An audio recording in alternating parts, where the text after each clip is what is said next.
সেবা করে, মানে অন্ন তো বিশেষ করে, মানে চাল গম ভুট্টা তেল জল সর্ষে এই জাতীয় খাবার যারা প্রসাদ পায়, বাবা মাকে হত্যা করলে যে পাপ হয় সেই পাপের বোঝা তাকে নিতেই হবে। একাদশী তিথিতে যারা অন্ন সেবা করে, গুরুদেবকে হত্যা করলে যে পাপ হয় সেই পাপের বোঝা নিতে হবে। একাদশীতে অন্ন সেবা করলে, গো মাতাকে হত্যা করলে যে পাপ হয় সেই পাপের বোঝা নিতে হবে। একাদশী তিথিতে পঞ্চশস্য বর্জ্য নিষিদ্ধ, কারণ পৃথিবীতে সবটাই সৃষ্টি ভগবান করেছে, এমনকি এই যে পাপটাকে সৃষ্টি ভগবান করেছে, যেমন পূর্ণ সৃষ্টি ভগবান করেছে আর পাপটাকে সৃষ্টি ভগবান করেছে। তা ভগবান যখন পাপকে সৃষ্টি করছে, পাপ পুরুষ কাঁদছে, প্রভু সবাই যদি পূর্ণ সঞ্চয় করে, আমি পাপ, আমি যাবো কোথায়? ভগবান বলে, দেখো আমি তো তোমাকে সৃষ্টি করেছি, আমি তোমাকে পাঠাবো কোথায় না, একাদশী তিথিতে যারা যারা অন্ন সেবা করবে তুমি ওই তাদের মধ্যে দাও। ভগবান চোরের হয়, সাধুর হয়, ভগবান কারোর একা সম্পদ নয়, হ্যাঁ, ভগবান কারোর উপরে দুর্বল নয়, হ্যাঁ, ভগবান সবার। তা ওই জন্য মায়েরা চরণ ধরে বলি, কিছু করো বা না করো অন্তত একাদশীটা করবে। কারণ একটা কথা মনে রাখতে হবে, সংসার সুখের হয় পুরুষের গুণে। কি বললো? পুরুষের গুণে। খনার বচন কি উল্টে গেল? সংসার সুখের হয় পুরুষের গুণে। এতদিন শুনে আসছি রমণীর গুণে, এখন বলে পুরুষের গুণে।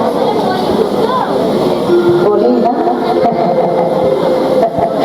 ও এরা, সংসার সুখের হয় রমণীর গুণে, এটা খনার বচন, আমারও বচন নয়, রমণীর গুণে। তাহলে রমণীর গুণটা তো দেখাতে হবে গো, তাই না?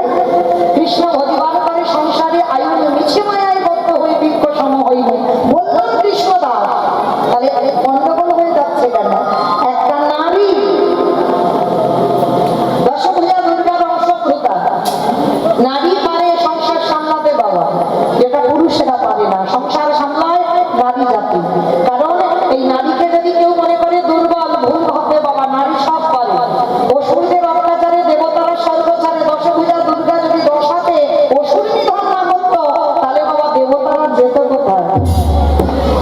দেবতাদের শেষ দিয়ে তো একটা পুরুষ সৃষ্টি করতে পারতো, বললো না, নারী সৃষ্টি করতে হলো। কেন? নারী সব পারে। নারী যদি মনে করে কাউকে রাখবে, রাখতে পারে। নারী যদি মনে করে কাউকে ধ্বংস করবো, করে দিতে পারে। নারী যদি মনে করে কাউকে ভজন যজ্ঞে পাঠাবো, পাঠাতে পারে। আর নারী যদি মনে করে কাউকে নরকের পথ দেখাবো, দেখাতে পারে। ওই জন্য শ্রী শ্রী রামকৃষ্ণ পরমহংসদেব একটা কথা বলেছিল, নরের জীবনে সবাইকে বিশ্বাস করবি, কিন্তু নারী জাতিকে নয়। আমার কথা নয়, এই নারীরা রাখলে রাখতে পারে, আবার মানলে মারতে পারে, এদের থেকে সবসময় সাবধান। কেমন? তাহলে আজকে এই নারী যদি মনে করে আমার পরিবারটাকে আমি কৃষ্ণ ভক্তের পরিবার করবো, যে এম ধরে উঠে থাকতে হবে, আমি করবো, তাহলে অবশ্যই হবে। পরিবারটা, গোটা পরিবার একাদশীতে বাড়িতে অন্ন হবে না, মানে ভাত ডাল হবে না, ওই একাদশীর প্রসাদ খেতে হবে।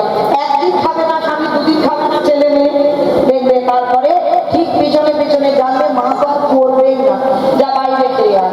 এইরকম যদি করতে থাকো, কারণ ধর্মের জন্য যদি তুমি লড়াই করো, তাতে অপরাধ হবে না, কখনো হতে পারে না। তাহলে একটা নারীকে ঠিক হতে হবে। তাই সবার চরণ ধরে আমার বিনীত নিবেদন, মা পৃথিবীতে সবাইকে ভুলে যাও, তাতে অসুবিধা নাই। জীবনে যেন কোনোদিন ভুল করি আমার গৌর গোবিন্দ চরণ ভুলে যাব না। বলে এসেছিলাম দয়া, যেদিন মাতৃ জঠরে ছিলাম,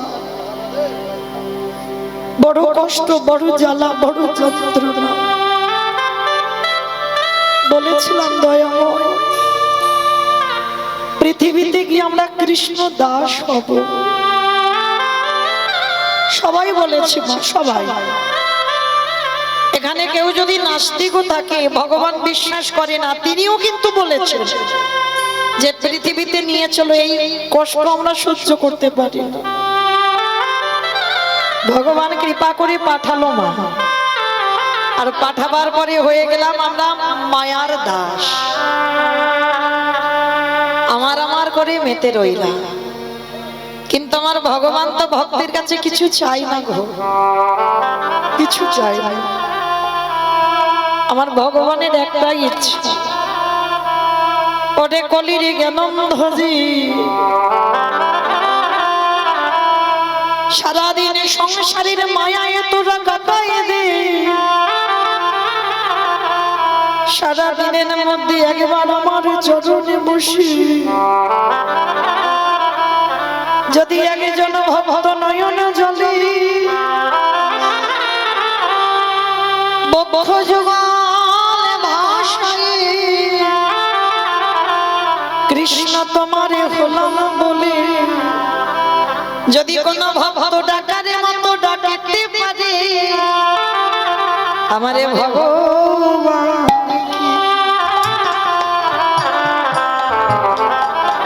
নাই এসে রহিলে যে জন ডাকরে মতো,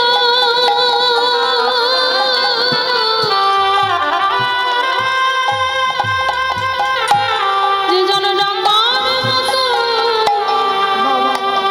ডাকতে পারে।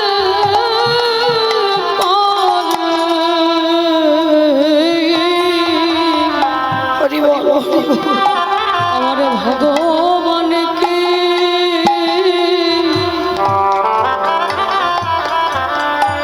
না এসে থাকিতে আমাইরা ভজন যদি করতে হয় একটু সকাল সকাল ভজন করবে, ভজন বিকাল গড়িয়ে গেলে কিন্তু ভজন হবে না। ভালো করে বুঝবেন বাবা তথ্যগুলো। এই কীর্তন বিষয়টা বাবা একটু ভিতরে গিয়ে শুনতে হবে, উপর থেকে শুনলে হবে না। এই কীর্তন বিষয়টা কেমন জানো, ঠিক নারকেলের মতো। বাবা নারকেল দেখেছো তো, নারকেলের বাইরে একটা খসা আছে, খসাটাকে ছাড়ালে কি নারকেলের স্বাদ মিলবে? নারকেলের স্বাদ পাবে না। খসা ছাড়ালে দেখবে ভিতরে বাবা আরো বেশি শক্ত, সেই শক্তটাকে ভাঙতে হবে। তারপরে যদি সাদা মতো শ্বাসটাকে টেনে ছাড়াতে পারো, তারপরে যদি আস্বাদন করতে পারো, তাহলে বুঝবে নারকেলের স্বাদ কেমন। এই কীর্তন বিষয়টা ঠিক ওই রকম, উপর থেকে শুনলে হবে না বাবা, ভিতরে একটু গিয়ে দেখেন। এই যে বলছে সকাল সকাল ভজন করতে হবে, বিকাল গড়িয়ে গেলে ভজন হবে না। কি গো মায়েরা, কুড়ি ফুলে গোবিন্দ সেবা হয়? ভালো করে বুঝবে, কুড়ি ফুলের সেবা হয়। যদি গাছে থেকে কুড়ি ফুল তুলে গোবিন্দ চরণে দাও, সে ছোটবেলা থেকে আমরা শুনে আসছি কুড়ি ফুল গোবিন্দ চরণে দেওয়া যায় না। আর কুড়ি ফুল সম বাল্যকাল, শিশুকাল। এই যে দেখো ছোট ছোট ছেলেরা, এরা বসেছে ঠিক কথা, কীর্তন শুনতে হয়, কীর্তনিয়া এসেছে, দেখতে হবে। সব সময় মোবাইলে দেখি, একটু সামনে সামনে দেখি, বসেছে ঠিক কথা, কিন্তু বাবা কীর্তন যে শুনবো, কীর্তন বিষয়টা কি, সেই অভিজ্ঞতা কি আছে? তাহলে ওটা কুড়ি ফুল গোবিন্দ সেবায় লাগছে না। সে তো আমরা ধ্রুবের মা হতে পারছি না, প্রহ্লাদের মা হতে পারছি না, যে আমাদের কুড়ি ফুল গোবিন্দ সেবায় লাগবে। আর বাসি ফুল তো লাগবেই না বাবা, ওটা আমরা সবাই জানি। যে ফুলটা গাছে ফুটে ঝরে পড়ে গেছে মাটিতে, বাসি ফুল সম। দেহের দিকে তাকিয়ে দেখে, বার্ধক্য দশা, দন্ত পড়ে যাবে, কেশ পেকে যাবে, চামড়া গুলো আলগা হয়ে যাবে। এই বয়সে গোবিন্দ সেবা হবে কি গো? সময় যখন গড়িয়ে যায়, বিকাল গড়িয়ে যায়, দেখবেন বয়স যখন হয়ে যায়, বেশিক্ষণ হরিবাসরে বসতে পারবে না বাবা। আর যদি বা বসতে পারো, নিচেতে বসতে পারবে না, একটু চেয়ারে বসতে হবে। আবার বেশিক্ষণ বসা যাবে না, শরীর অলস হয়ে যাবে, কোমরে ব্যথা। কি গো, স্নান করে ঠাকুর ঘরে গিয়ে আহ্নিক করতে বসবে, শরীর চলবে না। তাহলে ও ফুল গোবিন্দ সেবায় লাগে না। তাহলে সেবা দেবে কোন ফুল? আজকের যে ফুলটা গাছে ফুটেছে, আর আজকের ফোটা ফুল সম যৌবন। যৌবন বলতে মা কোন কালকে বোঝালো? মানে তোমার শরীরের যখন ইন্দ্রিয়গুলো সতেজ থাকবে, মানে দুটো হাত কাজ করতে পারবে, দুটো চরণ চলতে পারবে, তুমি চোখে ভালো করে দেখতে পাবে, জিহ্বায় কৃষ্ণ বলতে পারবে, যেদিন তুমি কানে কৃষ্ণ নাম শুনতে পাবে, তোমার দেহের 10টা ইন্দ্রিয় সতেজ, সেই সময়টাকে বললো যৌবন কাল। আমার গোবিন্দ বারবার রাধা রানীকে বলতো, রাধে গো আমি যৌবন বড় রাধে ভালোবাসি, নিতাই গৌর হরি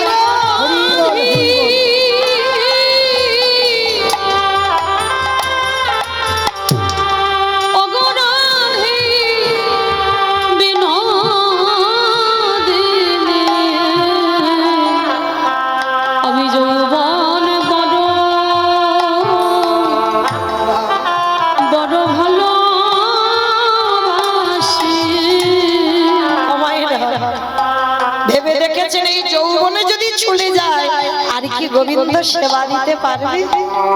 কখনো পারবে না। যারা এখানে কীর্তন শোনেন বাবা, মাথুরী লীলা যারা শুনেছেন, রাধারানীর দশমী দশা, মানে গোবিন্দকে ভালোবেসে রাধারানীর 10টা দশা হয়েছিল, আর শেষ দশাটার নাম হচ্ছে মৃত্যু দশা। কাউকে ভালোবেসে না পাওয়ার যে যন্ত্রণা, সেই যন্ত্রণায় রাধারানীর মৃত্যুর সঙ্গে মৃত্যু সজ্জায় পড়ল। কিন্তু মরে যাওয়ার আগে রাধারানী বলেছিল, স্বজনে রে আমার গোবিন্দ যে ব্রজ ছেড়ে মথুরায় চলে গেল, আমারে বধূ যেদিনে ব্রজে ফিরবে, সেদিনে যদি দেহে যৌবন খানা না থাকে, বলো বলো সজনী আমি কি দিয়ে গোবিন্দে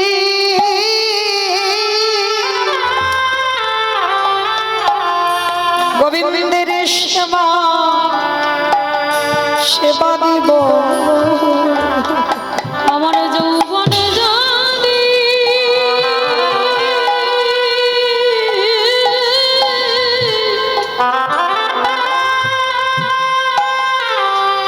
আমার যৌবনে যদি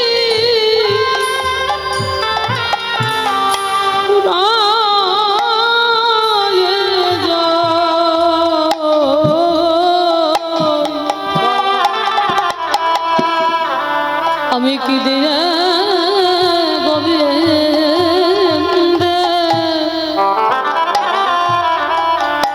বলে বলে সেবা দিব। তাহলে চলেন মায়েরা, আজকে যখন যোগ এসেছে যাতে বিয়োগ না হয়, প্রথমে বলে দিয়েছি আন ভাবনা আন চিন্তা বন্ধ করে আমরা দেহ মন প্রাণটা গৌর গোবিন্দ চরণে সমর্পণ করব। শিব ঠাকুরকে বলা হচ্ছে মৃত্যুঞ্জয়। কেন না, উনি একমাত্র দেবতা যে মৃত্যুকে জয় করেছিলেন, ত্রিলোকের বড় বৈষ্ণব, কোন সাজা টাজা বৈষ্ণব নয় আমাদের মতো, ত্রিলোকের বড় বৈষ্ণব। সত্যতে শিব ছিল, ত্রেতাতে শিব ছিল, দ্বাপরেও তো শিব ছিল, মানে মৃত্যুকে ওই একজনই জয় করেছিল।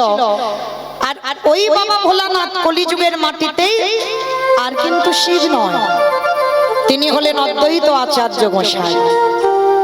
কিন্তু এখানে আমাদের প্রশ্ন এটাই বাবা, 3 যুগে শিব হলো, কলিযুগে কেন হচ্ছে না? কারণটা কি? এই কারণের কথা জানতে গেলে আমাদের একটু সবাইকে যেতে হবে বাবা মহাভারত। এই মহাভারতে আপনারা যারা পাঠ করেছেন বা গ্রন্থ জানেন শোনেন, মহাভারতে যুধিষ্ঠির মহারাজ করেছিল রাজস্বয় যজ্ঞ। এই রাজস্বয় যজ্ঞে আমার ভগবান কৃষ্ণ দাঁড়িয়ে থেকে সবাইকে দায়িত্ব দিয়েছিল, সবাইকে। মানে একটা অনুষ্ঠান করলে তো বাবা অনেক দায়িত্ব দরকার দিতে হবে, একজনের দ্বারা অনুষ্ঠান অসম্ভব। এই যে ধরো আমার কমিটি দাদা ভাইরা কীর্তনটা করাচ্ছেন বা মায়ের পূজা, একা একার দ্বারা কি হয়? যদি সবাই আগিয়ে না আসে, যে কোনো যোগ্য অনুষ্ঠান সবাইকে আগিয়ে আসতে হবে। আপনারা প্রশ্ন করতেই পারেন, মৌমিতা ব্যক্তিগত পূজা বা ব্যক্তিগত অনুষ্ঠান তো হয়, বলে হয়, অর্থই একজন দেয়। যাদের ব্যক্তিগত কথা বলছে, অর্থ একজন দেয়, কিন্তু শ্রম বন্ধু বান্ধব গ্রাম প্রতিবেশী আত্মীয় পরিজন বলতে হবে, তবে কিন্তু একটা অনুষ্ঠান হয়। তার রাজস্বই যজ্ঞ হবে, আমার ভগবান কৃষ্ণ সবাইকে দায়িত্ব দিচ্ছেন। আর যুধিষ্ঠির মহারাজ বলছে, কৃষ্ণ কৃষ্ণ তুমি সবাইকে দায়িত্ব দিচ্ছ, তা তুমি নিজে কোনো কাজ করবে না? ভগবান আমার হেসে বলছে কেন করব না, আমি তো আমার জন্য দুটো দায়িত্ব রেখে দিয়েছি। সবাই একটা করে কাজ করবে আর তুমি করবে দুটো কাজ। আচ্ছা কৃষ্ণ কি কি কাজ করবে তুমি শুনি একবার। বলে জানো দাদা, আমার প্রথমবারেই কর্ম হবে। এই যজ্ঞে যত যত ভক্তরা আসবে আমি কৃষ্ণ দয়াময় হই, সবার প্রথমে আমি নিজের হাতে তাদের চরণ যুগল ধৌত করি।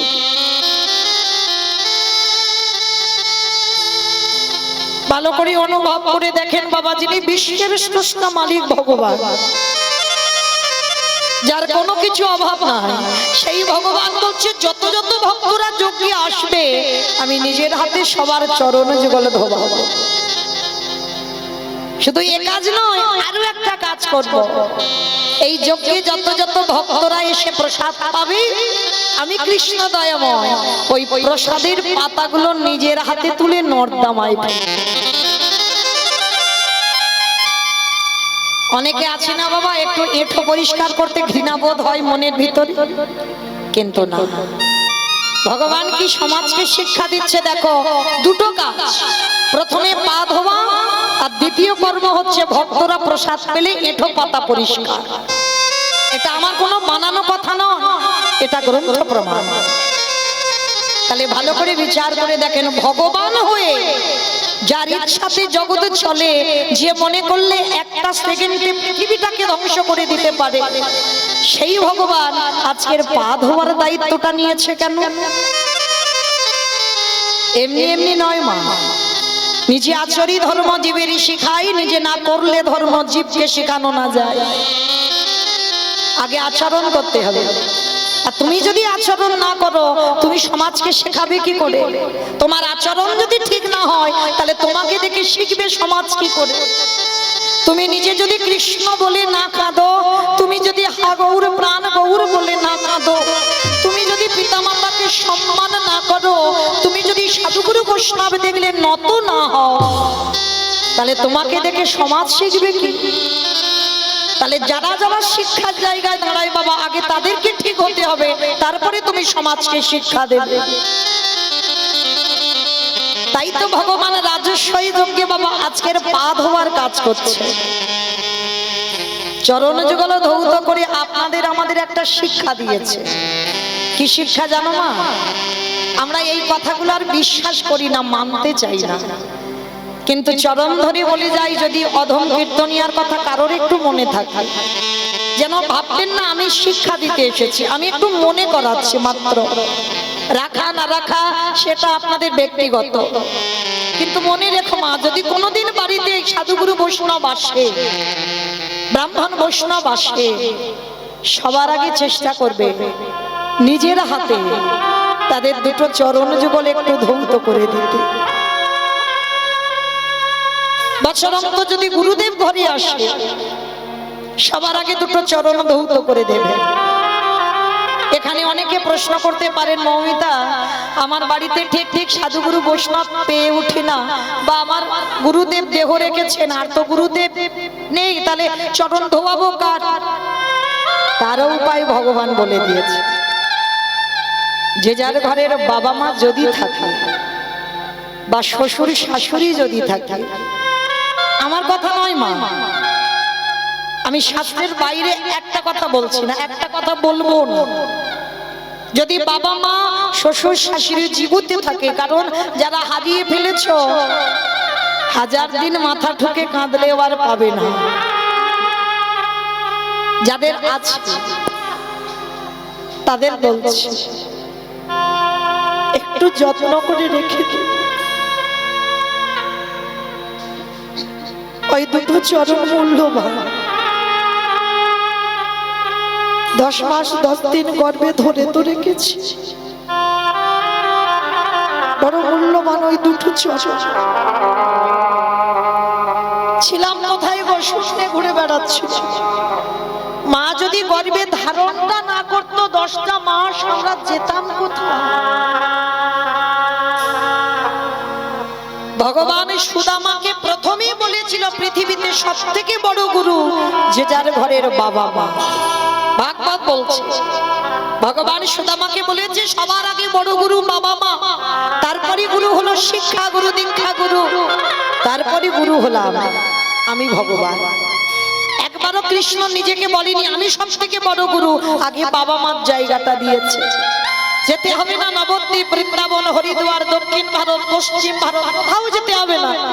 হাজারবার কুম্ভ মেলায় স্নান করতে হবে না, যদি তুমি ঘরে জীবিত ভগবান পূজা করো। আর জীবিত ভগবান হলো যে যার ঘরের বাবা মা। যদি ওই দুটো চরণ ঠিক ঠিক ভজন করতে পারো, ভগবান বলছে ভক্তকে আমার কাছে আসতে লাগবে না, আমি ভগবান তীর্থ থেকে ছুটে যাব সেই ভক্তির গতি। ও যে ভক্তিতে পিতাই গৌর প্রেমানন্দ,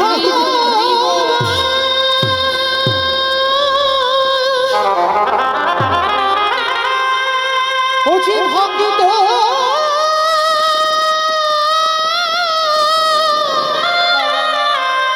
ভক্ত ছাড়া কিছু জানি না,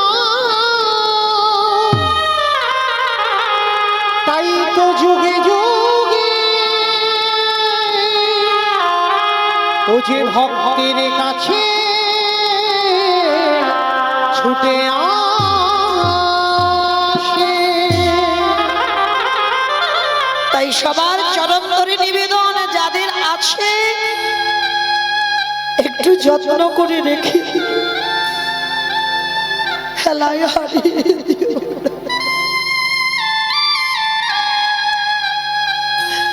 একবার যদি হারিয়ে ফেলো,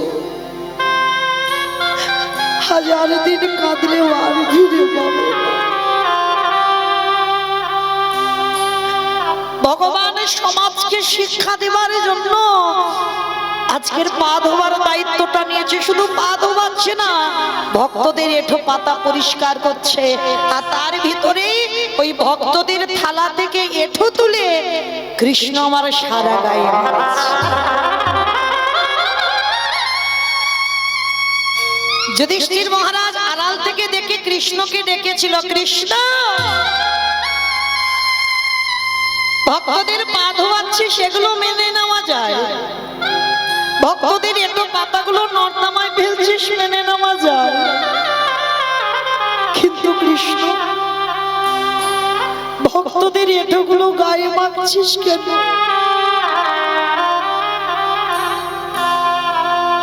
ভগবান হেসে বলল, দাদা গো, এ যে হলো আমার পরম এই জগৎ সংসার মাঝে সমস্ত জীব পাপ করে, সবার পাপের বিচার আমি করি, কিন্তু দাদা আজ আমি তোমায় বলে রাখি, সবাই তো শুধু পাপ করে। আমার কৃষ্ণ দয়া মায়া বলল, শোনো শোনো দাদা, দাদা গো আমি হলাম না, আমি হলাম মহা পাপী, আমি সবারই বিচার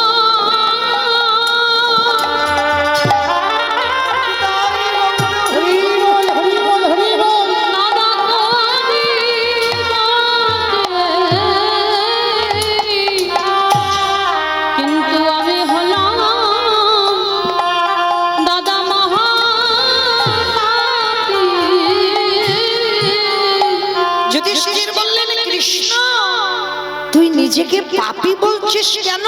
কি এমন অন্যায় করেছিস? ভগবান হেসে বলল, দাদা গো, পাপী আমি দাপরে কৃষ্ণ হয়ে করি নাই, করেছিলাম ত্রেতা যুগে রঘুপতি রামচন্দ্রের অবতারে। রাম অবতারে পাপ করেছিস, কি পাপ? বলে শোনো শোনো দাদা, আমি নিজের হাতে হত্যা করে আমি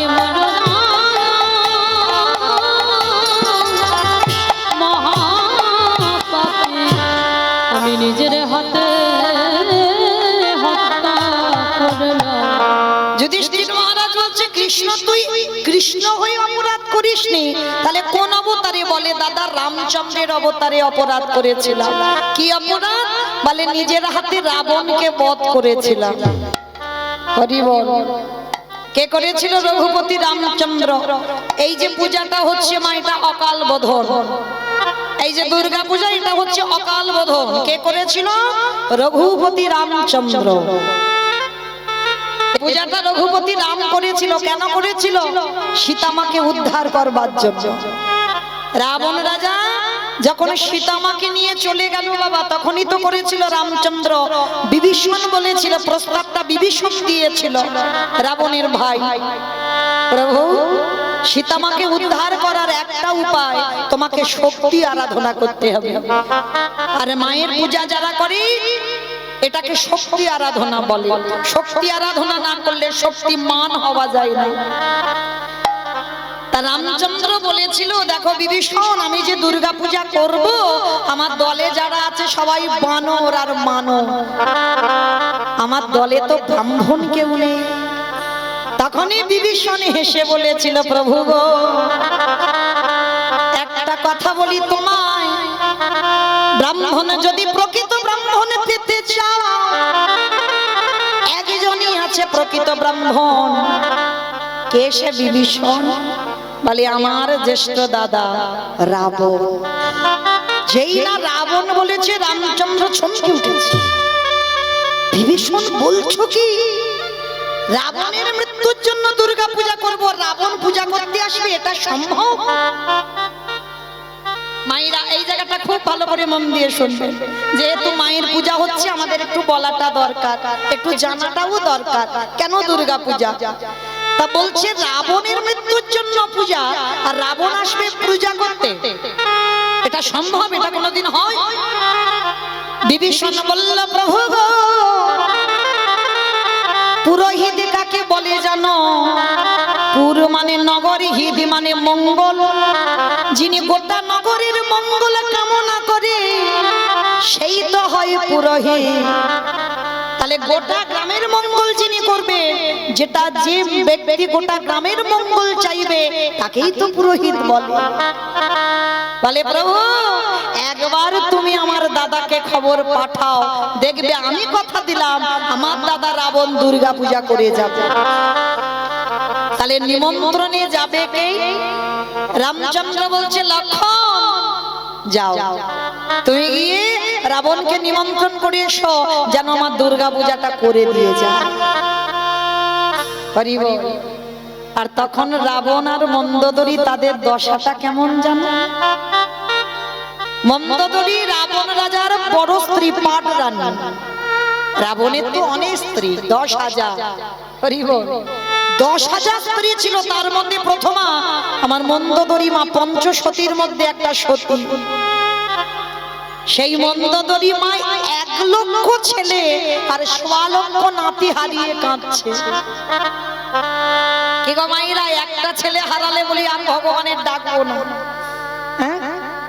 আর রাবণের 1 লক্ষ ছেলে আর 1.25 লক্ষ নাতি, বংশে আর কেউ নেই বাতি দেওয়ার মতো। মন্দোদরী কাঁদছে।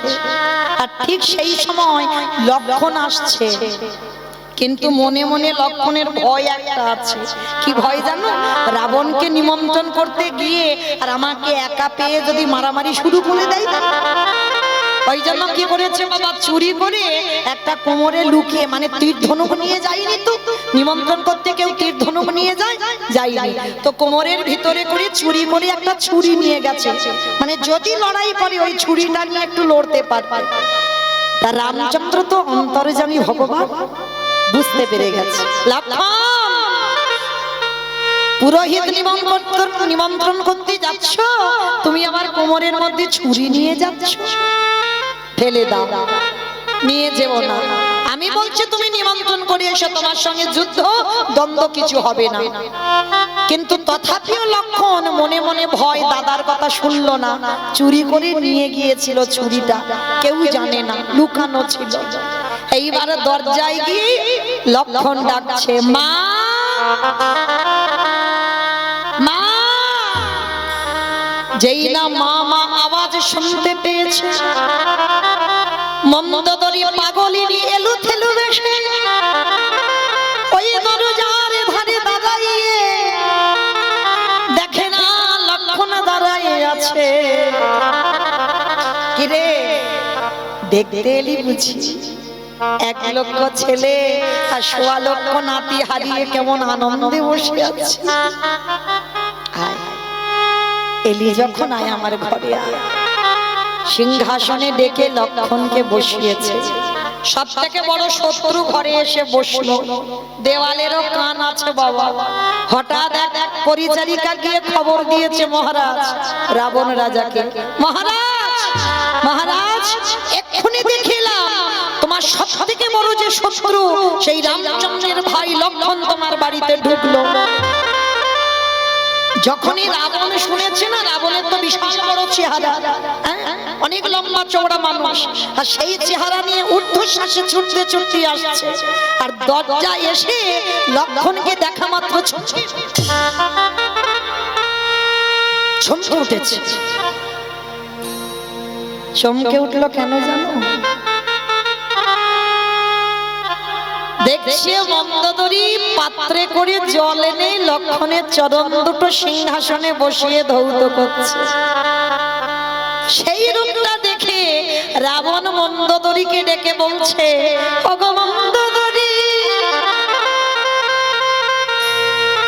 এ তোমার কেমন ব্যবহারে আমি দেখলাম। হ্যাঁ গো, একটাও তো বংশে বাতি দেওয়ার মতো কাউকে রাখেনি রাম। তোমাকে মা বলে ডাকবার মতো আর কেউ নেই। সেই লক্ষণ যদি এলো, পারলে না তোমার কোলে করে নিয়ে একটু বসাতে।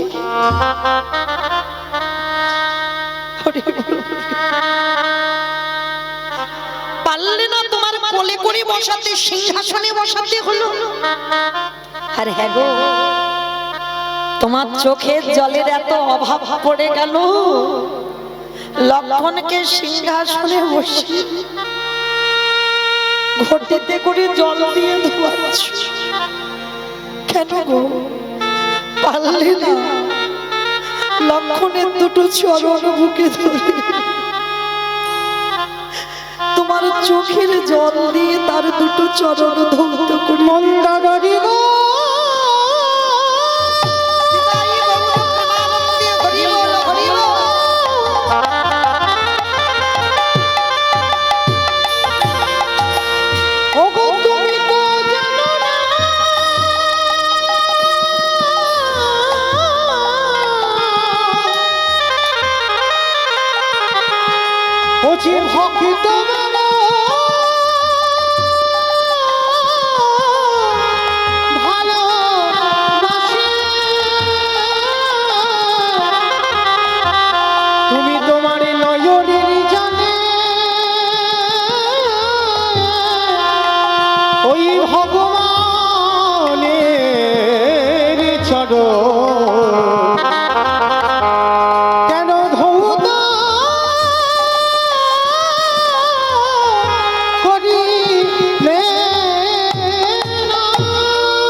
রাবণ এসে দেখছে লক্ষণ বসে আছে।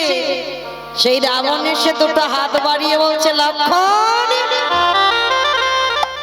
আয়, একটু আমার বুকে আয় তো দেখি। লক্ষণকে ডাকছে রাবণ, একটু আমার বুকে আয় তো দেখি। জানিস তোর দাদা আমার সব ছেলে নাতি পুতিকে ধ্বংস করে দিয়েছে, কেউ নেই। আমার এই বুকের ভিতরে না একটা আগুন জ্বলছে, আই তো দেখি। তোকে একটু বুকে জড়িয়ে ধরলে আমার আগুনটা নেভে কিনা, আয় একটু বুকে। রাবণ হাত বাড়িয়ে আছে লক্ষণকে বুকে নেবে, কিন্তু লক্ষণ যেতে পারছে না। ভগবানের ভাই হয়েও এত ভয়, যখন যেতে পারছে না রাবণ বলছে, কি রে আসতে পারছিস না মানে? পুরোহিত নিমন্ত্রণ করতে এলি, আবার কোমরে লুকিয়ে ছুরি নিয়ে এসেছিস। কি গো মায়েরা, যারা যারা শুনছো ভেবে দেখেছো রাবণের ভজনটা কেমন? ছুরিটা লুকানো আছে সেটাও রাবণ বুঝতে পেরে গেছে, ফেলে দে, আমার কাছে এলি আবার কোমরে ছুরি এনেছিস কেন, ফেলে দে। আস্তে আস্তে হাত থেকে পড়ে গেছে। রাবণ প্রশ্ন করলো, বল কেন এসেছিস? লক্ষণ মাথা নিচু করে বলছে, আমার দাদা দুর্গা পূজা করবে, ওই জন্য পুরোহিত পাচ্ছি না, তোমাকে পুরোহিত হিসাবে নিমন্ত্রণ করতে এলাম, আমার দাদার দুর্গা পূজাটা করে দিয়ে আসো। যেই না কথাটা বলা, রাবণ হেসে বলছে, দাঁড়া, আমি একটু ভালো করে ভিতর থেকে গুছিয়ে গুছিয়ে আসি। লক্ষণ কথাটা শুনে মনে মনে ভাবছি, এ বেটা বুঝি আমার কথাটা বুঝতে পারে। কি মনে মনে বলছিস? আচ্ছা আগে বলতো দেখি, তোর দাদা দুর্গা পূজাটা করছে কেন? রাবণ জিজ্ঞেস করছে লক্ষণকে, তোর দাদা দুর্গা পূজাটা করছে কেন? বলে, আমার দাদা দুর্গা পূজা করছে রাবণের মৃত্যুর জন্য। মানে তার সামনে দাঁড়িয়ে তার কাছে বলছে রাবণের মৃত্যুর জন্য দুর্গা পূজা। তা রাবণ বলছে, দাঁড়া, আমি তাহলে ভালো করে একটু সেজে গুজে আসি। তা লক্ষণ ভাবছে, এ বেটা কি পাগল, ওর মৃত্যুর জন্য দুর্গা পূজা, আমার কথাটা শুনে বলছে আমি গুছিয়ে আসি, তার মানে বুঝি বুঝতে পারিনি আমার কথা, একটু ভালো করে বলবো। শোনো রাবণ, আমার দাদা, আমার জ্যেষ্ঠ দাদা দুর্গা পূজা করছে রাবণের মৃত্যুর জন্য। যেই না কথাটা দ্বিতীয়বারে আবার লক্ষণ বলল, সঙ্গে সঙ্গে রাবণ বলে বলেন, চুপ কর, তুই কি মনে করলি আমি কিছু বুঝতে পারি? আমি খুব বুঝতে পেরেছি, তোর দাদা আমার মৃত্যুর জন্য দুর্গা পূজা করছে, কিন্তু তোর দাদা কি এটা জানে আমি যদি একবার গিয়ে পূজায় বসি আর তোর দাদা যার নামে সংকল্প করে পূজায় করবে তৎক্ষণাৎ তার মৃত্যু হবে? জানে না। দাঁড়া, আমি যা ভালো করে গুছিয়ে নিয়েছে। এইবারে মন্দোদরী লক্ষণের কাছে করজোড় করে লক্ষণের কাছে আঁচল পেতে চাইছে, খোকারে রে, আমার স্বামীকে নিতে এসেছিস দুর্গা পূজা করে দেবে, আর এটাও আমি জানি দুর্গা পূজায় যাবে ও আর ফিরবে না। তা মা বলে তো ডাকলি, তোর কাছে একটা জিনিস চাইবো, দিবি বাবা? লক্ষণ বলল, মা গো, তোমার স্তনদুগ্ধ না খেলে আমি প্রাণে বাঁচতাম না। যেদিন রাবণের বাণে বাবা লক্ষণের শক্তিশাল হয়েছিল, মন্দোদরী স্তনদুগ্ধ যদি না খেত লক্ষণ কোনোদিন বাঁচতো না। শুধু মৃত সঞ্জীবনী, বিশল্য করলি পাতা এগুলো নয়, তার সঙ্গে সতী নারী স্তনদুগ্ধ লেগেছিল। আর সতী নারী স্তনদুগ্ধ, তখনই সতী নারী একজনই ছিল মন্দোদরী মা, আর মন্দোদরী স্তনদুগ্ধ পান করে লক্ষণ প্রাণে বেঁচে আছে। তাহলে মা, তাহলে আমি যদি মা হই, আজ আমি তোর কাছে চাইবো একটা জিনিস, দিবি বাবা? লক্ষণ বলল, বলো বলো মা, তুমি আমার কাছে কি চাও? ওরকম করে নয়, আগে আমার কে স্পর্শ করে ত্রিশক্ত অঙ্গীকারে আবদ্ধ হ, আমি তোর কাছে যা চাইবো তুই আমায় তাহাই দিবি। লক্ষণকে স্পর্শ করে বলল, মা গো, তুমি বলো আমার কাছে কি চাও? মন্দোদরী বলল, খোকারে, একেবারে দিতে যদি হয় তুই আমায় এই আশীর্বাদ দে, আমার স্বামীকে নিয়ে যাচ্ছিস যা, কিন্তু কথা দিয়ে যা, সতী নারীর হাতের শাখা জানো ওরে ভাঙিস না রে। তাই গৌর হরি বল, ওরে করি সতী নারীর হাতের শাখা যেন ভাঙে না রে। ওরে শিখার কেদো যেন মুছে না যায়, আমার এই আশীর্বাদ ওরে করি দে রে। চমকে উঠেছিল কারণ লক্ষণ ভালো করে জানে রাবণ দুর্গা পূজায় যাচ্ছে মানে আর ফিরবে না, ওই নবমীর রাত্রিতে রাবণ বধ হবে, ভালো করে জানতো। আর এদিকে মা চেয়ে নিয়েছে, কিন্তু উপায় নেই বাবা। তখনই লক্ষণ বলেছিল, কথা দিলাম আমা, রাবণ যাচ্ছে পূজা করতে ঠিকই কথা, কিন্তু কথা দিলাম যদি তোমার স্তনদুগ্ধ পান করে আজ আমি জীবিত থাকি, আমার বাক্য লঙ্ঘন হবে না। আমি তোমার আশীর্বাদ দিয়ে গেলাম, তোমার শীতের সিঁদুর কেউ মুছবে না মা।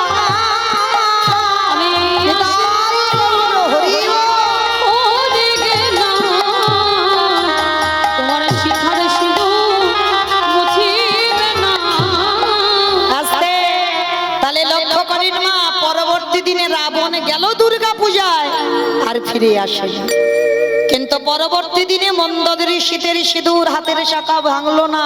পরবর্তী দিনে এই মন্দোদরীর এমন চরিত্র ছিল, লঙ্কার মাটিতে রানীমা বলতে একজনকে মানত, সেটা মন্দোদরী মা।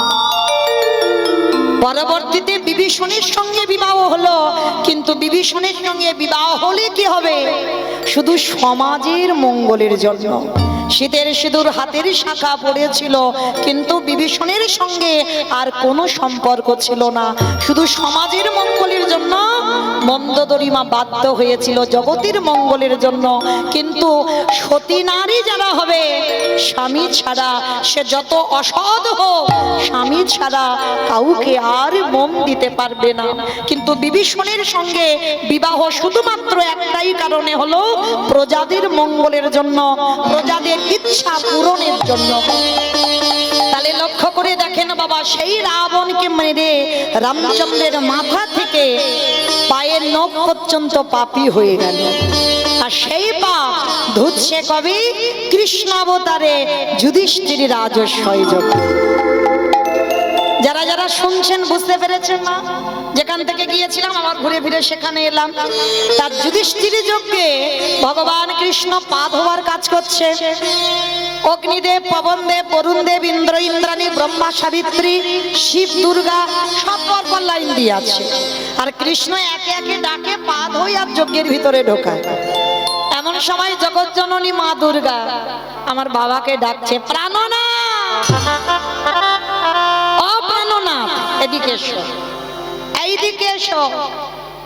আমার বাবা তো একটু ভোলে ভালা, তা বাবা বলছে, পার্বতী কি ব্যাপার, আমায় ডাকলে যে বড়?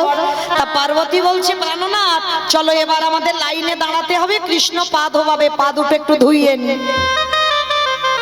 বাবা হেসে বলছে, পার্বতী তোমার মাথা ঠিক আছে তো? কৃষ্ণ পা ধোয়াবে আর আমার পা দুটো বাড়িয়ে দেবো? শোনো পার্বতী, তোমার যদি ইচ্ছে করে তো তুমি লাইনে দাঁড়াও, কিন্তু আমার ভগবান আমার পা ধোয়াতে পারবে না, এটা অসম্ভব। তুমি ধোবাও, আমার পা ধোবাবো না। ভগবান মনে মনে ভাবছে, যা বাবা, আমি রাম অবতারে রাবণকে মেরে যে পাপ করে রেখেছি, এই বেটার পা ধোবাবো বলে আজকে আমার এই দায়িত্বটা নেওয়া, আর এ বেটা বলছে পা ধোবাবে না। তাহলে কি করব? বাবা ভোলানাথ কি করেছে, মা দুর্গাকে লাইনে রেখে বাবা বেলাইনে চলে গেছে, মানে প্যান্ডেলের বাইরে, যজ্ঞ হচ্ছে তো যজ্ঞের বাইরে চলে গেছে। আর মা দুর্গা কি করেছে, সবার মধ্যে লাইনে দাঁড়িয়ে আছে, আর বাবা আড়ালে গিয়ে মনে মনে ভাবছে, কৃষ্ণের চোখে ধুলো দিয়ে যজ্ঞের ভিতরে ঢুকবে। ও মায়েরা, ভগবানের চোখে ধুলো দেওয়া যায়?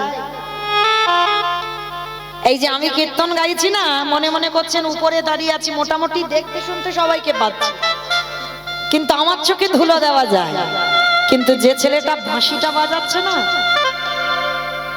দেখতে ওইটুকু ছেলে, ওইটুকু নয়, ও ঠিক ফোল্ডিং ছাতার মতো। ফোল্ডিং ছাতা দেখছো, গুছিয়ে নিলে ছোট হয়ে যায়, আর যখন খুলে দেবে বড় হয়ে যায় না? ও দেখতে ওইটুকু ছেলে, কিন্তু ওইটুকু নয়। ও চোখ চারদিকে ঘুরে ঘুরে বেড়াচ্ছে প্যান্ডেলে, কে কি করে দেখি, কে কীর্তন শুনছে, কে শুনছে না, কে গল্প করছে, কে মোবাইলে ব্যস্ত, আবার কে বসে বসে।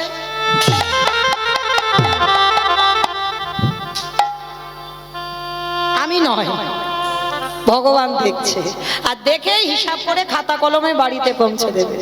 এইবার ভগবান কি করেছে লক্ষ্য করেন, হেঁট হয়ে সবার পা ধোয়াচ্ছি, আর বাবা প্যান্ডেলের বাইরে গিয়ে মনে মনে ভাবছে, কৃষ্ণের চোখে ধুলো দিয়ে যজ্ঞে যাব, কিন্তু কি করে ধুলো দেব? আর ভাবতে ভাবতে বাবা কি করেছে জানো, দুম করে একটা কুকুর হয়ে আর কুকুর হয়ে মনে মনে ভাবছে এই তো সুযোগ, ওই ভগবান পা ধোবাচ্ছে, ওর পায়ের তলা থেকে গলে ভিতরে চলে যাবে। আর ভগবান ইচ্ছা করে পা দুটোকে আরো ফাঁকা করে রেখেছে যাতে ঢুকতে সুবিধা হয়। ওর মতো চালাক তো পৃথিবীতে কেউ নাই, সবার সঙ্গে চালাকি হয়, ওর সঙ্গে কি হবে? তাই এবার ভগবানের চোখ তো ঘুরছে, দেখি বেটা কি করে।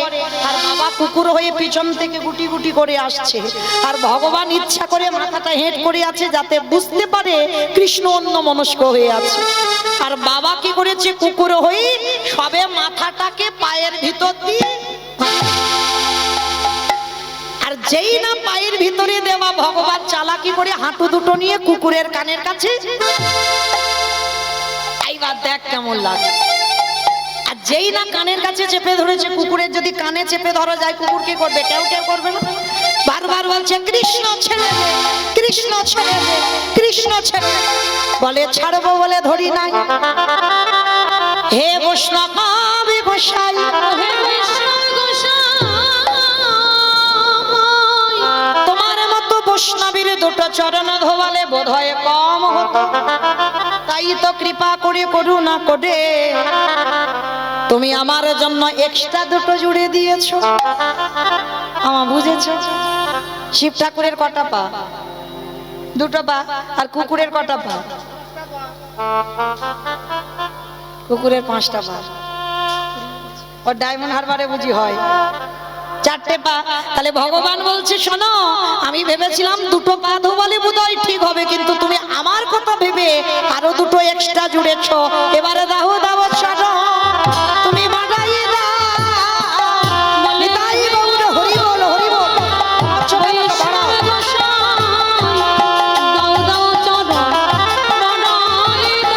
বলি আরে তো ছাড়ো, ছাড়িব না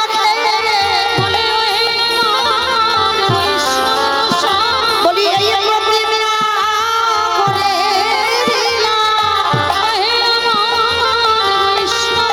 যেন ছাড়ো ছাড়া করো না হে নিতাই গৌর হরি বল, হরি বল। করুণা হে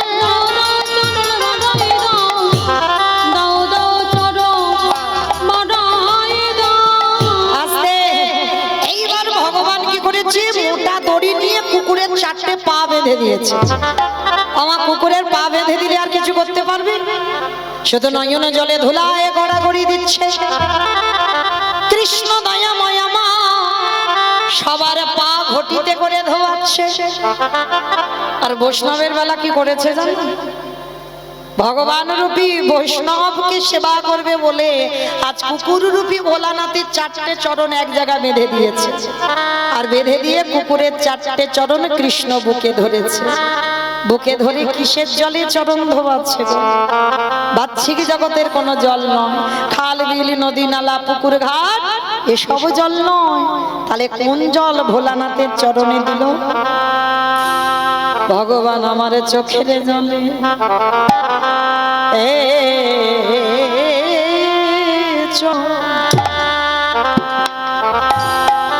চরণ ধোবা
এইবার ভোলানাথ বারবার বলছে কৃষ্ণ আমি অপরাধ করেছি, তোর চোখের জল আমার চরণে। আমি কথা দিলাম আগত কলিযুগে আমি আর শিব হব না। আমায়রা যেখান থেকে এসেছিলাম আবার সেখানে চলে যাচ্ছি, মনে পড়ছে তো? সত্যতে শিব, ত্রেতাতে শিব, দ্বাপরে শিব, কলিতে শিব নয়। এই নয় কেন, এইটুকু জানবার জন্য এত দূরে একটু রামায়ণ মহাভারতে যাওয়া। তবে তো পরিষ্কার হলো, সেই কৃষ্ণের চোখের জল ভোলানাথ রূপী কুকুরের চরণে পড়ল বলে ভোলানাথ রূপী কুকুর বলেছিল, কৃষ্ণ কথা দিলাম আগত কলিযুগে আমি শিব হব না, আমি হব অদ্বৈত আচার্য গোসাই। তুই আমার কৃষ্ণ হবি না, তুই হবি নদী আর নিমাই চাঁদ। 12 বৎসর তুলসী ভাষায় তোকে আহ্বান করব, আমি তোর থেকে 52 বছরের বড় হব। যেদিন আমার ডাকে তুই নদিয়ায় নামবি, আমি শান্তিপুরে থেকে নদিয়ায় তোর সঙ্গে দেখা করতে যাব। যেদিন তুই আর আমি দুজনে মুখোমুখি হব, এই যে রাজস্বই যজ্ঞে তোর চোখের জল এই কুকুর রূপী ভোলানাথের চরণে পড়ল, এই ভোলানাথ তোর কাছে ঋণী হয়ে গেল। যেদিন তুই নদিয়ায় গৌর হবি, আমি শান্তিপুরে অদ্বৈত হব। যেদিন তোর সঙ্গে আমার প্রথম সাক্ষাৎ হবে, এই যুধিষ্ঠির যজ্ঞে যেমন তুই আমার কাছে ঋণী হয়ে রইলি, আমি তোর কাছে ঋণী হয়ে রইলাম। যেদিন নদিয়ায় যাব, ওরে এমনি করে ছাড়া আমি ধোবাইব।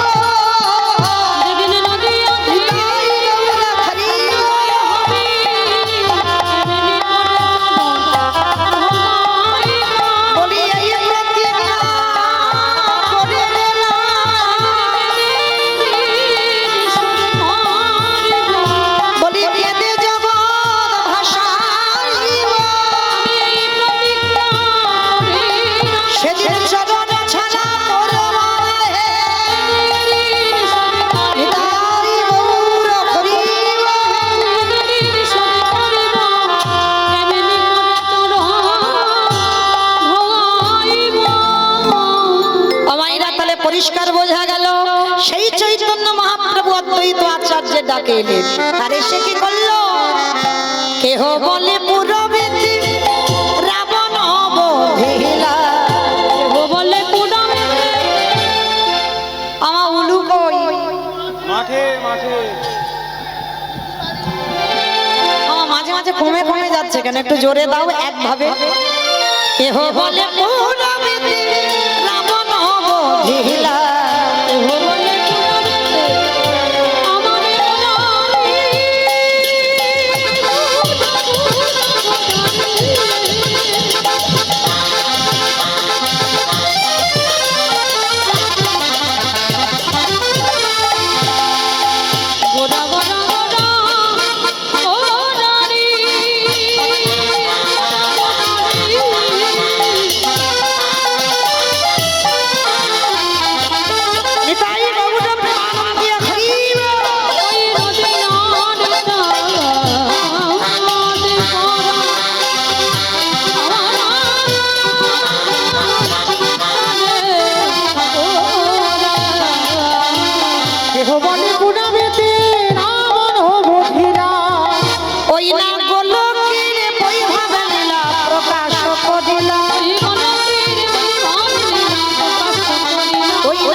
বাসুদেব ঘোষ কহে করি জোড়হা, করি জোড়হা ওগো জেগে গো সেই কৃষ্ণ সেই তো জগ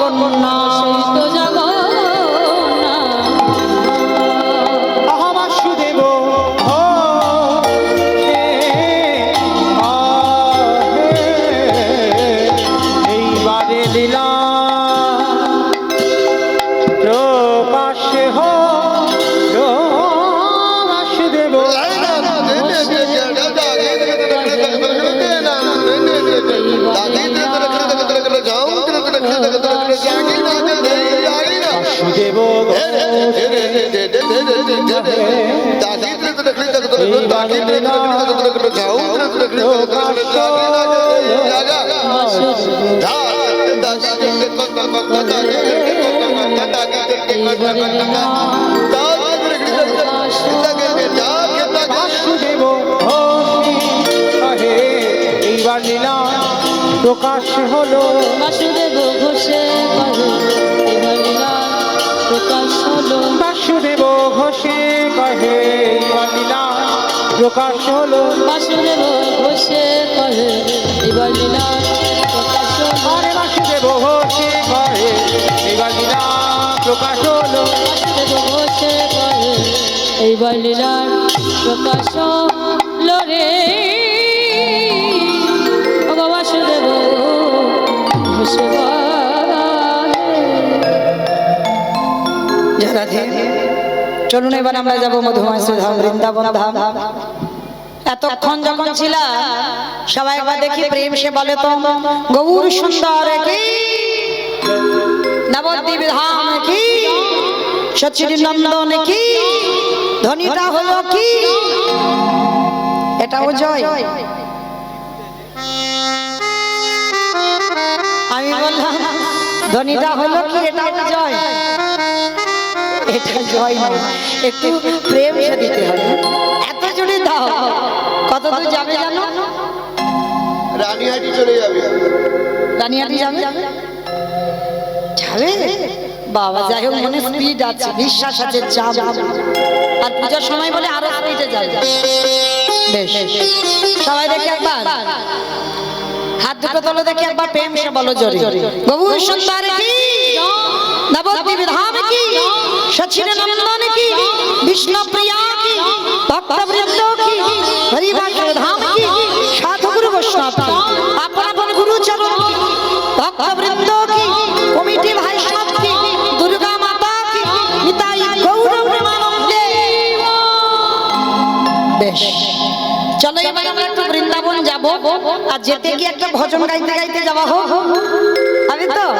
তবে আমি একা নয়, সবাই যাব কিন্তু। কিন্তু আমার একার উপরে আর আমার সম্প্রদায়ের উপর ভরসা করলে হবে না, তেমন সবাই যাবো। একটু ধ্বনি দাও, প্রেম সে।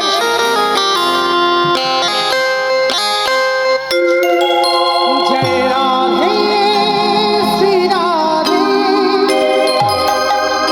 জয় শ্রী কৃষ্ণ বলো জয় রাধে।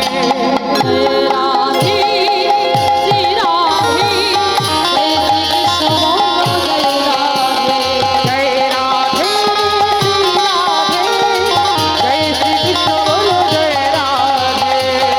রাধে শ্রী রাধে, জয় শ্রী কৃষ্ণ বলো জয় রাধে। জয় রাধে শ্রী রাধে, জয় শ্রী কৃষ্ণ বলো জয়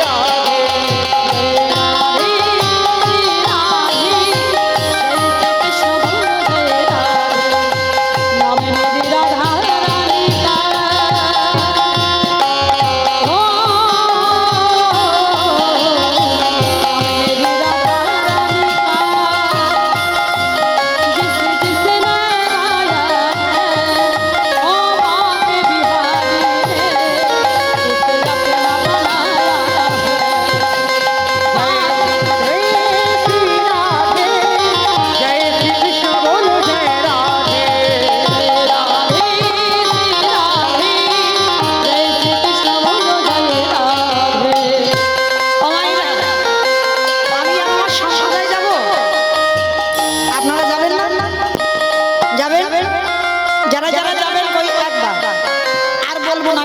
বলছি মাকালি দেখতে এইবারটা শেষ।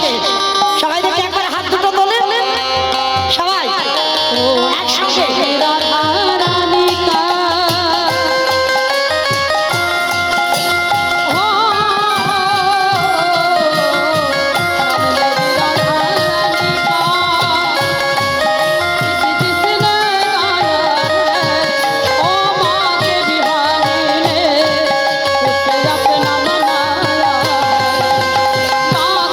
बिहारी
ধুর, জয়টা হয়নি। এ গ্রামটার নাম জানো কি? মনুচক। আজ আমার তোমাদের এই গ্রামে শাশুড়ি বৌমাতে ঝগড়া টগড়া হয় না? বেশি হয়? আচ্ছা আচ্ছা, ওই শাশুড়ি বৌমাতে ঝগড়া হলে এরকম গলার আওয়াজটা বেরোয়, মানে তখন তো আর ভাসুর শ্বশুর জ্ঞান থাকে না, সেই আওয়াজটা একবার বের করো। কেমন? একটু জোরে গলাটা ছেড়ে দেবে। কেমন? সবাই বলো রাধা রানী কি। তার মানে ঝগড়া হয়। বৃন্দাবনেশ্বরী কি জয়। যমুনা মাইয়া কি জয়। নন্দগাম কি উচ্চাগাম কি বর্ষানম কি ভক্তবৃন্দ কি হরিবাসর ধাম কি সাধু গুরু বৈষ্ণব কি আপন আপন গুরু চরণ কি কমিটি ভাই সব কি হরিনাম যজ্ঞ কি মহাপ্রসাদ কি আজকের আনন্দ কি দুর্গা মাতা কি নিতাই গৌর প্রেমানন্দে পৌঁছে গেলাম মধুমাস্য ধাম বৃন্দাবন ধাম। আর মধুমাস্য ধাম বৃন্দাবনে গিয়ে আমরা আজকের একটু আস্বাদন করব। বৃন্দাবনে অনেক মন্দির আছে, কিন্তু বৃন্দাবনে একটা মূল মন্দির আছে, যেটা হলো বাঁকে বিহারী লালের মন্দির। আজকে যে বিগ্রহ বৃন্দাবনের বঙ্কুজি ছিল, সেই বিগ্রহ এখন প্রতিষ্ঠিত হয়েছে বৃন্দাবনে বঙ্কু বিহারী লাল। তাহলে যে ভগবানের নাম বঙ্কুজি, বিহারী লালটা যোগ হলো কেন? কে সে? কত বড় ভক্ত, যার নাম ভগবান নিজের নামের সঙ্গে জড়িয়ে দিল। আজকে সবটাই আজকে লীলার মধ্যে প্রকাশ পাবে। তো চলেন আজ আস্বাদন হবে বৃন্দাবনে বাঁকে বিহারী লাল। এই বাঁকে বিহারীর বাড়ি কোথায় ছিল? বর্ধমান কাটোয়া কাঞ্চন নগর গ্রাম। যেমন আপনাদের এটা হাওড়া জেলা, আমার দক্ষিণ 24 পরগনা। তো যে ভক্তের জন্মটা হয়েছিল বর্ধমানে কাটোয়া কাঞ্চন নগর গ্রাম। বাবার নাম ছিল দ্বিজ ঘোষ, মায়ের নাম ছিল মায়াবতী। ভালো করে মা মন দিয়ে শুনবেন, অনেক কিছু জানতে পারবেন। সংসার জীবন কি করে করতে হয়, সংসারে থেকে ভজন হয়। একটা কথা শুধু মনে রাখবে, কলিযুগে সংসার ধর্ম বড় ধর্ম। সংসার ত্যাগ করে ভজন করা সোজা, সংসারে থেকে ভজন করে দেখাও। ছেলে বলবে আমায় দাও, পরিবার বলবে আমায় দাও, আত্মীয় পরিজন বলবে দাও দাও দাও, আর সেই দাও দাওয়ের মধ্যে থেকে তোমার ভজন করে বেরোতে হবে, তবেই তুমি বড় ভক্ত। যার জন্য দেবর্ষি নারদ সংসার করেনি, কিন্তু কলিযুগে ঘোর সংসারী শ্রীবাস হলো। আর সেই শ্রীবাস মালিনীকে বিবাহ করে একটা পুত্রের জন্ম দিল, যার নাম হলো কৃষ্ণদাস। কলিতে সংসার করে ভজন করতে হবে, হ্যাঁ? তবে সংসারেছি বাবা, সার কিন্তু কারোর হয় না।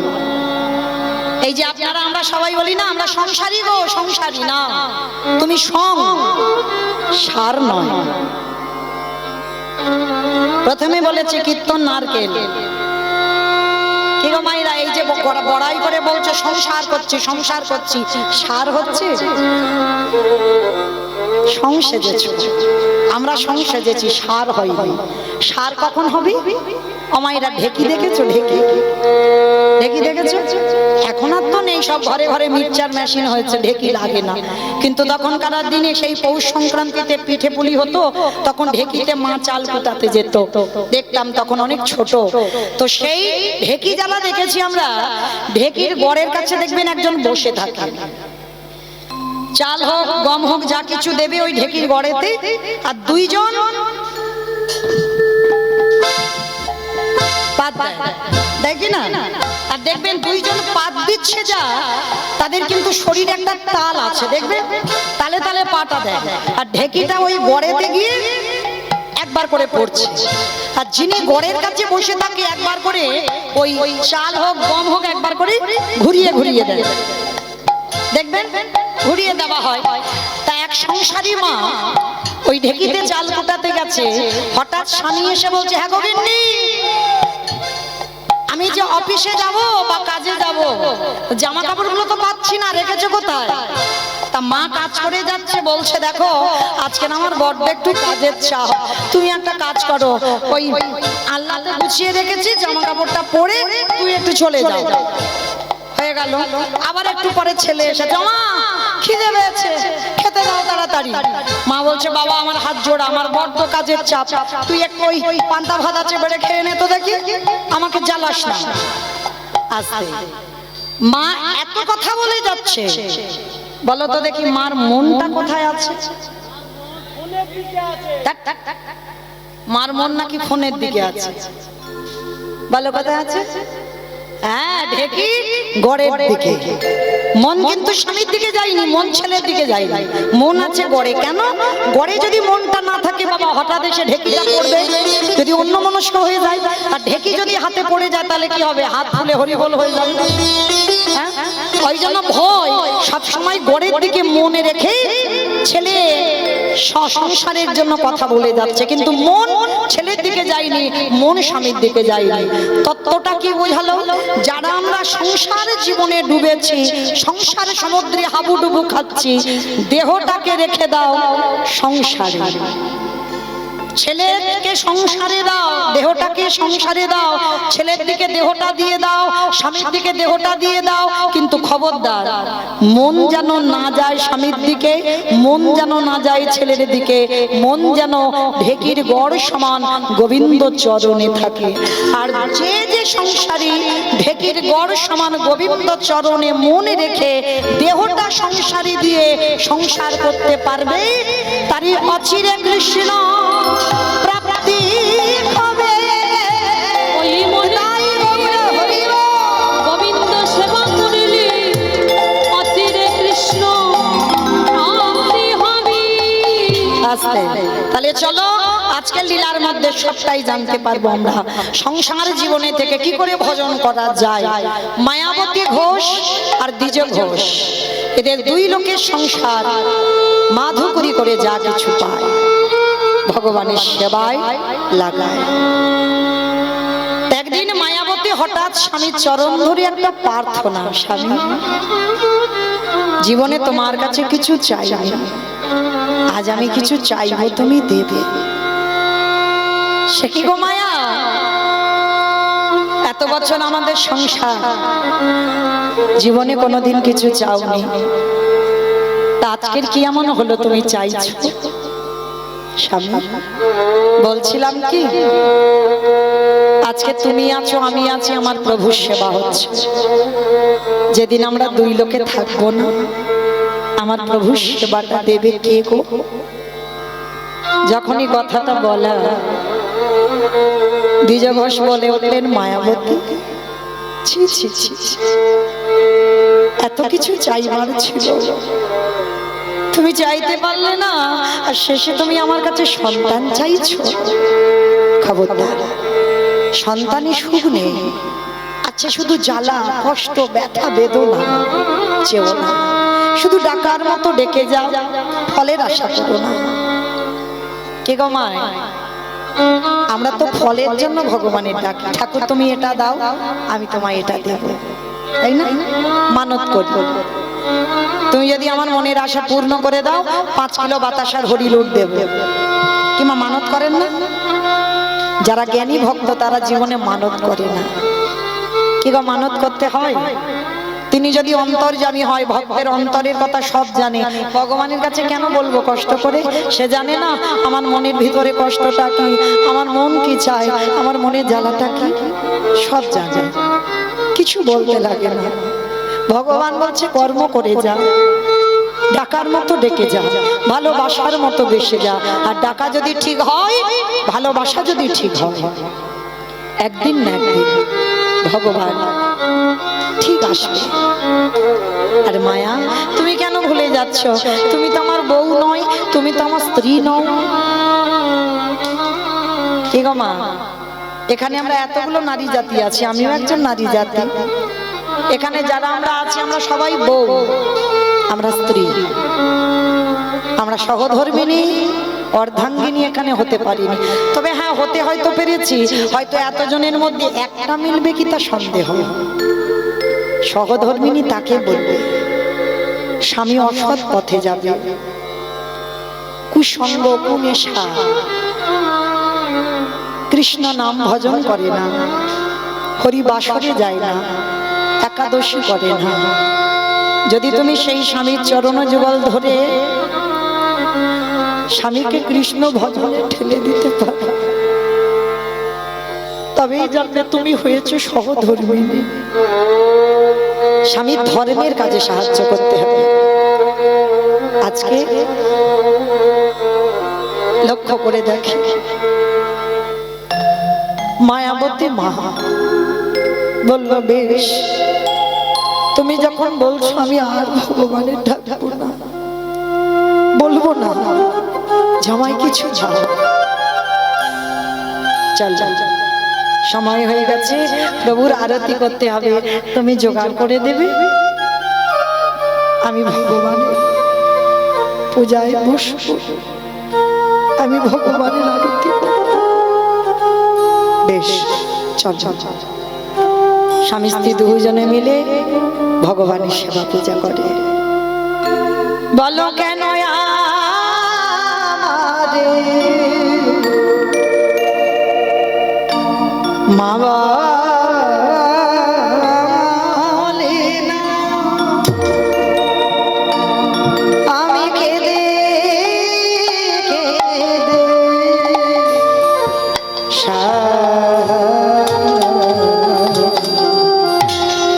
ওগো ধন রতন সহিনা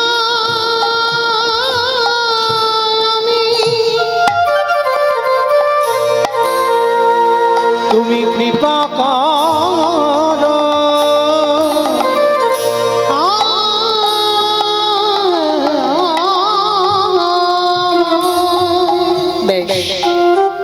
স্বামী স্ত্রী দুজনে মিলে ভগবানের সেবা পূজা করে। একদিন ভগবান দৈববাণী করলো, মায়াবতী, তোমার কোল আলো করে আমি কাউকে পাঠাবো, তোমার সেবা তোমার পূজায় আমি তুষ্ট।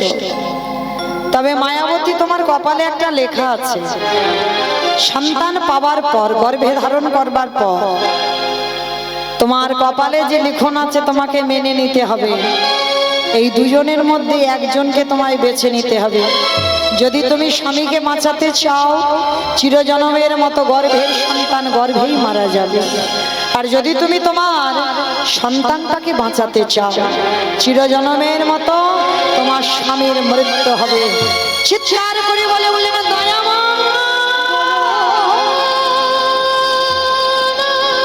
চুপ করো, চুপ করো, তুমি অমন করে বলো না, আমি যে শহীদ পারব না।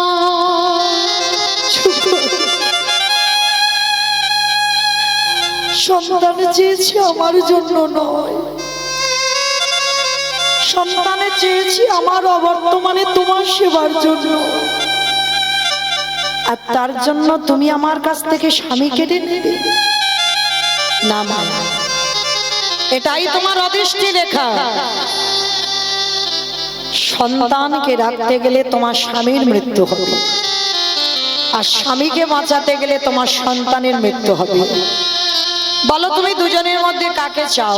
যাকে চাইবে আমি তোমার কাছে তাকেই দেব।